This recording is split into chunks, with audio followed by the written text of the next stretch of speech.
My name is Javar Murphy. I'm an EMT with Superior Ambulance. And this is me.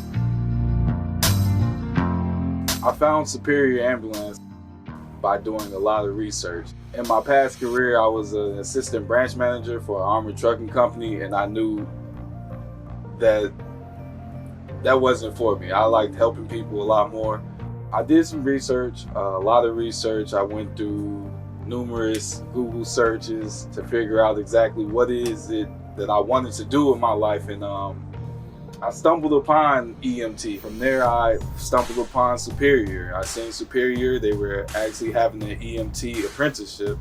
I decided that was probably the best course of action to go to. The reason being is, at that period of time, I was in a very complicated relationship, or getting out of one, which wasn't conducive to my health.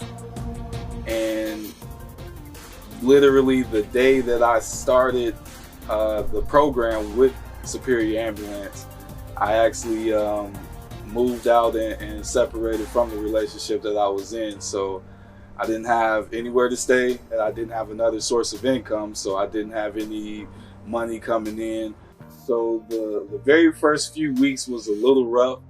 I'm not sure if a lot of people knew, or probably nobody knew, but maybe the first week and a half, I didn't leave Superior. I was in and around Superior night and day because there was nowhere for me to go after leaving school. So I would be in my car. I didn't have a lot of gas, so I would maybe go around the corner and take a little nap, and then wake up, and then be up at 3 o'clock in the morning just looking at over the material, reading the material.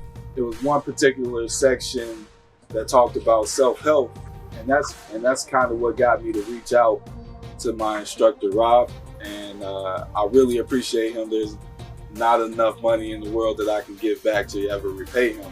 During class time, I noticed, kind of got a feeling from him that he was having a hard time with his current situation, and I approached him about it. We had a good talk, and he opened up to me and let me know what was going on in his life, and I told him that we were a family, that it's a we, not a me. We're here to help each other out, and whatever he needs, to let me know. We help him. He just gave me a confirmation that it was okay to be vulnerable and to reach out for help. I found out during our discussions with him that he didn't have a place to stay. We all pitched in together to help him. We all brought in leftovers from dinner we made for our families to give to him, to take to wherever he was staying, to have something to eat. It was hard for him at first to ask for help, because who wants to ask for help, you know? Nobody knew I needed help, but as soon as I said something about needing help, there was nothing they were unwilling to do for it. They were always helping me eat. If I didn't eat with Superior, a lot of times I would go home and not eat, or not home, but go to my car that was home for a little while and not eat. It's not hard just to help somebody. You know, it's not hard just to be a little nicer to somebody. Javar was just one of those people that came through, and he was just, I don't know, you saw something in him, and I don't know what it is, but you just sort of saw something about him. And he came in every single day in a good mood, always smiling. Yeah, and who's to say what kind of a situation, if you were in that situation, what you'd be like every day? But he never ever showed it. I saw a kid who realized he was in a bad situation, and that he was looking at this as a way out, as a way to better his position. And it takes a lot to say you need help, and anybody that could say they need help definitely has the drive to be successful, and he obviously had that. Even academically, he did great, and it was just nice to see, especially when he graduated. You were just like so proud of him and so happy for him. And he was lucky he had Rob, you know, and I told Rob that, you know, it takes one person to change someone's life, and I think Rob did change his life. It was a grueling process. It was a lot of learning, a lot of late nights, but it was something that I wanted. So there was nothing I was unwilling to do to try to get it. And I have pretty much everybody at Superior, the instructing class, to thank for that. I wouldn't be in this position or close to this position had it not been for them.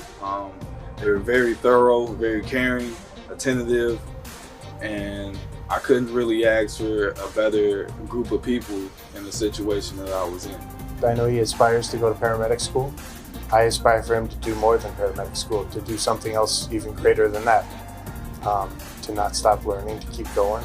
And I think he'll be really successful because he's definitely got the drive to do it. He can do it. With them, I see the sky's the limit.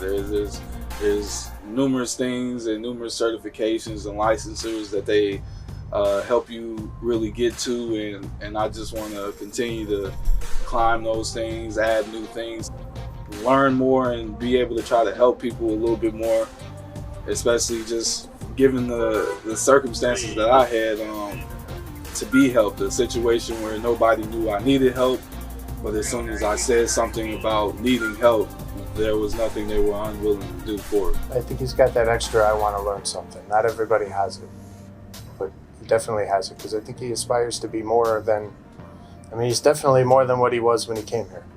And I think he aspires to be more than what he is now. I'm here until I can get to the top. I'm not sure what the top looks like for me yet.